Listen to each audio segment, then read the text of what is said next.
welcome back to the channel, and today I want to try to create a water reloading system for a seaplane concept. So a little while ago, me and Yuzi did a realistic plane battle where we had to be in first person, no gyros allowed, and people really liked the realism aspect of it.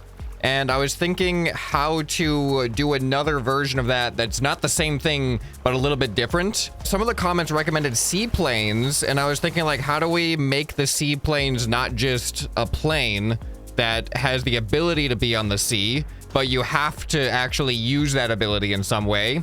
And this isn't necessarily realistic. It doesn't really make sense, but it does add an element of, like, reloading, which is a realistic concept. But I want to make it so that in the seaplane, you have to land on the water in order to reload your gun. So you will run out of ammo unless you periodically land on the water. And I don't think it'll be hard in theory to create a basic version of that, but there's a more complicated version I want to at least try. But let's build a super basic seaplane. Like, I'm not going to try too hard on the actual plane stuff. This is going to be more about the reloading system, because if we convert this into an actual dogfight, then I'll be trying on the actual plane. And I don't want to build the perfect plane and then I can't use it for the dogfight because we got to do another build. You know, I could probably convert one of my other planes. Let's just convert this to a seaplane. I think this might be the easiest path. Okay, I did a Google image search for biplane seaplanes, and I confirmed some of them do exist. They look a little weirder than like your normal seaplane with just a single wing, but it at least has some foundation in reality. All right, so now I just need to create the pontoons. What do I want to make them out of? I was thinking like these things could probably look pretty good. Are they going to be buoyant enough to hold up this entire plane though? All right, I built the pontoons. Moment of truth. Does it float? Oh man, a realistic seaplane battle. I just like the balance for the buoyancy. That's gonna be interesting. All right, let's see about taking off here. Yeah, remember this is the realistic plane as well. It doesn't have any gyros or anything. I feel like I made these pontoons a little too low. Should they be like closer to the body? Yeah, this is gonna be rough. All right, let's try to land. All right, it's actually like more doable than I thought it was gonna feel. That's actually not too bad. All right, I do kind of want to make it a little less long though. The thing is, the way that these pipe pieces work, if I make it less low, I have to bring them in so they're less wide as well. But I do feel like that might be a little bit better. I don't know. That's actually really surprising how well this works. I haven't pressed any controls yet. I really thought we were going to instantly nosedive, but it's actually pretty smooth in the water. All right, and then we go to land. Oh boy, that was a terrible landing. All right, you know what would make this even more realistic if I actually had my propeller on an accumulator instead of on like on and off toggle. All right, so we got ammo. We have unlimited ammo right now. Here, let me bring up that. So I think that's gonna be a problem, is this whole like running out of ammo. Like, it has its own auto recharge, but I don't want that to be all the ammo you have before you have to land and reload. All right, so what I would need is a system that when we land in the water, we're able to actually trigger a reload. But let's actually do the running out of ammo thing first. So we're gonna need to use logic, and I think the best way to do this is an accumulator. So minimum is gonna be 0. Let's say maximum is, I don't know, 10 so far. And then we're gonna have our fire button goes into the negative, so it'll subtract. Right now I have no way to fill it up. We need like, I'm just gonna put an artificial load in. So if I hold down 1, it'll fill up. Okay, now we need to adjust that. We want it to probably fill up faster than it depletes. So what we're probably gonna want to do, we're probably gonna want a separate gate actually to trigger the negative. So we'll have it refill. Let's set the scale to 2. So when it fills up, it's gonna take that long. I feel like that long is okay. Now then when we're depleting it, we have this go into there. This sends a negative, and the output is 0.5. So it fills up that fast, and then it should deplete slower.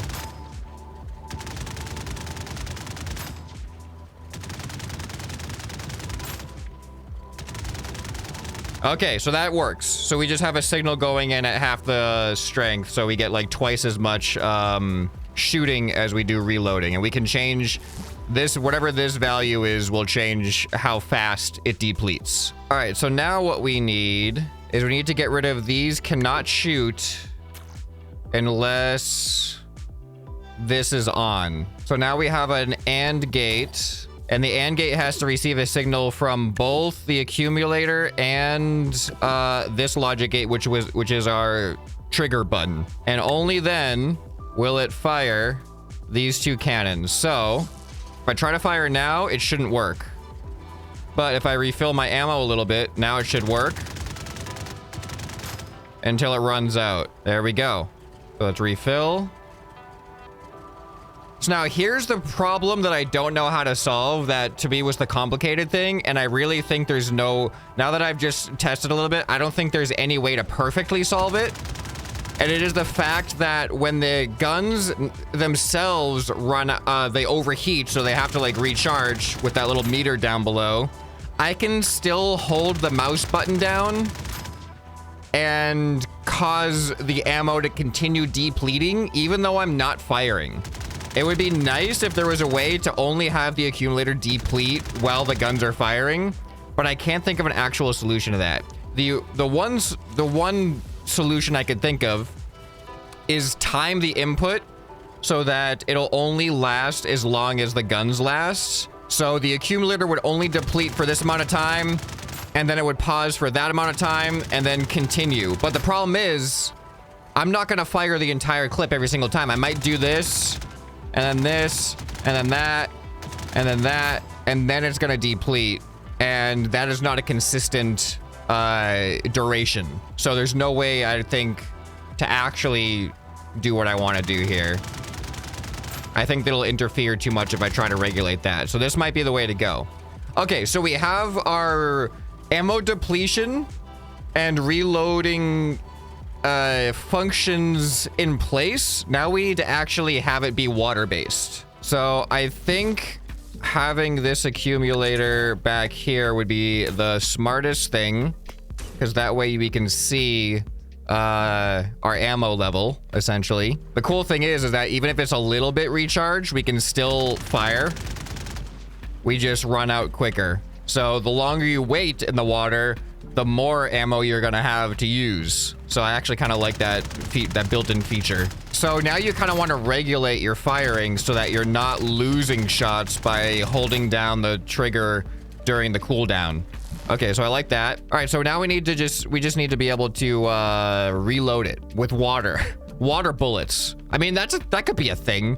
Probably not with planes, but actually probably not at all. I feel like the air would disperse the water before it made any meaningful distance. It would work at short range like a pressure washer, but I don't think a pressure washer over like hundreds of feet would maintain its power very much. All right, so now in order to reload in the water, we're gonna need an altitude sensor, because the altitude sensor can detect sea level. And we're gonna have like a little arm that comes down, and when it's under sea level, it triggers the accumulator to refill. So that requires you to land on the water. So we'll use a steering hinge. I might actually be able to build this into the body somehow. So what this system right here, yeah. I think I might be able to work this out where most of this stuff is I want it to be kind of self-contained, as like just a system that we can have as a prefab that we can then put into whatever plane we use. Unfortunately, the altitude sensor has a lot of attachment points, so putting this in the body would actually not work out so easy. So I might actually have to have it sticking out a little bit. Okay, I had to completely reorganize my my pontoon attachments because I wanted the ability for this to be able to stick out, yeah, like that. But this is gonna be on default 0, so then it'll like come back. Okay, so now I have this on my vehicle, and I think what I want to happen is I want it to automatically, when I get close to the ground, kind of like automatic landing gear, is I want it to just kind of automatically go. Actually, maybe manual is more realistic too. You gotta press a button to do it. All right, oh yeah, that sounds actually more realistic. Sorry, so when I press a button, this will go down. I'd say like 45 degrees is probably better. And then this will extend. Make sure these are on toggle. And then this altitude sensor will send an output if it is below 0 relative to waves. I don't have waves active right now, but it's based on actual water, so that makes sense to me. And then this will send a signal out to the accumulator to recharge it. And this accumulator will no longer have that button recharge it. So now when we press number 1, oh yeah. And look, it's recharging. And it recharges faster than we can deplete it. But now if I bring it up, now you can see we actually deplete. All right, and then if I press number 1, you can see it immediately starts recharging as soon as it gets into the water. And I use the little, the beaker or the test tube thing as like a nozzle to suck up the ammo from the water in our most realistic seaplane flyer thing. All right, there we go. And then we can go fly. We would be in first person. Oh, the accumulator has to be visible in first person. Okay, hold please. Let's go ahead and land. Oh, this isn't working. Hold on. There we go. This is actually going to be way harder in first person. All right, can I should be able to add the accumulator here. So this accumulator needs to go right there, and then I can just fill in the rest. All right, so now, oh, that's great. Press number 1. Okay, we also should have like some type of indicator that our fuel nozzle is active or disengaged. Unfortunately, this is taking up everything there.